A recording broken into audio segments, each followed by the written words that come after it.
Selamat sore, Pak Selamat Jai. sore. Ya, dari media Freestak Post dalam acara wawancara. Jadi, Anda sebagai sekretaris, Siap. apa-apa saja yang Anda ketahui dan apa modal Anda sebagai sekretaris di Exco Kabupaten Labuhan Batu Selatan? Assalamualaikum, salam, oras bagi kita semua.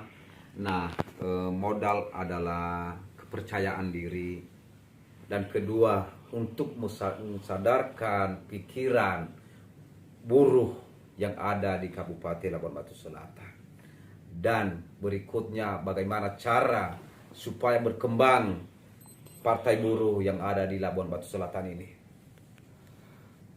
Baik, pertanyaan kedua, setelah modal Anda seperti itu, apakah orang-orang buruh atau kalangan bawah meyakini dengan kondisi Anda saat ini dan kondisi Partai Buruh saat ini?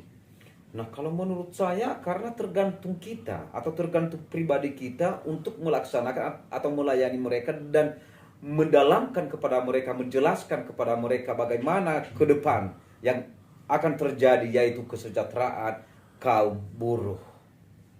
Oke, baik. Pertanyaan ketiga, Bung, kan banyak kita ketahui ini masalah-masalah buruh dan dari media Freestak Post mewakili lah. Jadi banyaknya masalah buruh dan kondisi undang-undang yang diduga dan dirasakan yang seperti apa yang kita ketahui bersama. Jadi bagaimana sikap dan gerakan buruh ke depannya? Nah, itu harus kita tuntaskan. Dan benar, perusahaan tetap kita bermitra, bukan musuh kita dong.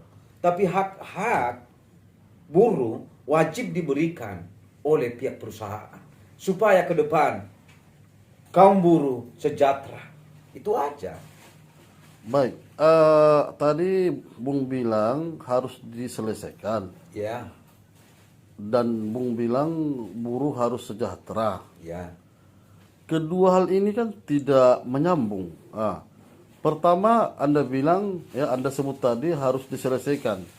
Sedangkan penyelesaiannya kan itu kan pemerintah dengan produk undang-undang yang diduga merumitkan lah kan gitu kan atau jebak menjebak kan gitu.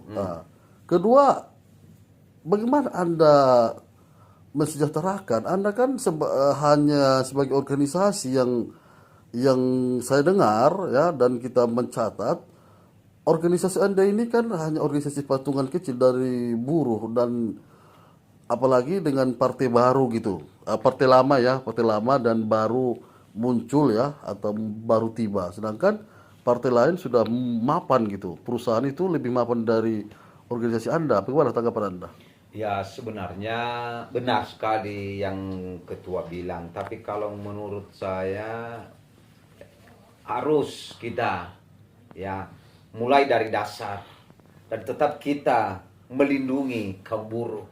Hak itu kan nggak boleh dihal-halangi dan nggak boleh jujur, nggak boleh itu di apa saudara atau apa namanya itu ditutupi namanya hak buruh. Nah, partai buruh ini sebagai payung atau satu jembatan untuk membawa kaum buruh meminta hak-hak kepada perusahaan. Baik, itu di dalam kasus buruh. Nah, partai Anda ini kan partai sosialis dan demokratis. Jadi apa hanya buruh aja yang memang partai buruh perjuangkan? Nah, sebenarnya kita tidak bisa, saya sendiri saya tidak menyinggung tentang yang lain-lain, tapi saya sebagai pengurus ya saya coba dan selama ini sudah terbukti dong. Baik, jadi masalah di luar buruh atau di masyarakat, masalah apa yang Anda ketahui, khususnya di daerah Anda? Nah, tentang apa bantu-bantuan dari pemerintah. Banyak masyarakat yang belum dapat, yang masyarakat yang belum mempunyai harta atau rumah atau masih kontrak atau janda-janda. Ya kan ada bantuan dari pemerintah. Itu yang perlu kita selidiki dan kita dapingi supaya pemerintah bekerja sama dengan kita supaya mereka mensalurkan dana itu. Terima kasih. Oke, untuk terakhir kalinya, ini kan buruh itu kan identik dengan perusahaan atau perkebunan atau pabrik lah. Jadi perusahaan apa aja yang Anda ketahui yang kerap bermasalah terhadap buruh dan jumlahnya? Nah, kalau itu saya tidak bisa menyampaikan pada saat ini. Kenapa? Itu kita pakai etika. Ah, itu ada beberapa perusahaan ada. Tapi nanti kita lihat nanti perjalanan ke depan. Jadi dalam wawancara ini saja media Huristak Pos mewakili masyarakat. Apakah masyarakat yakin atau Partai Buruh yakin untuk membenahi aturan yang sudah ada, diduga aturan yang tidak berfungsi? Jadi bagaimana sikap Partai Buruh? Nah, kalau menurut saya gini, harus kita benar-benar lah. Kita minta kepada masyarakat percaya diri. Itu aja. Kita mulai dari diri kita sendiri. Kita besarkan kita. Kalau kita tidak besar, tidak ada kekompakan, ya itu nggak bisa. Baik, terima kasih. Ada lagi pesan dan kesannya untuk masyarakat? Ya, hanya satu, mari kita kerjasama, kompak, membesarkan namanya Partai Buruh. Partai Buruh, kelas pekerja. Partai Buruh, negara sejahtera. Partai Buruh, menang, menang, menang. Partai Buruh, nomor 6.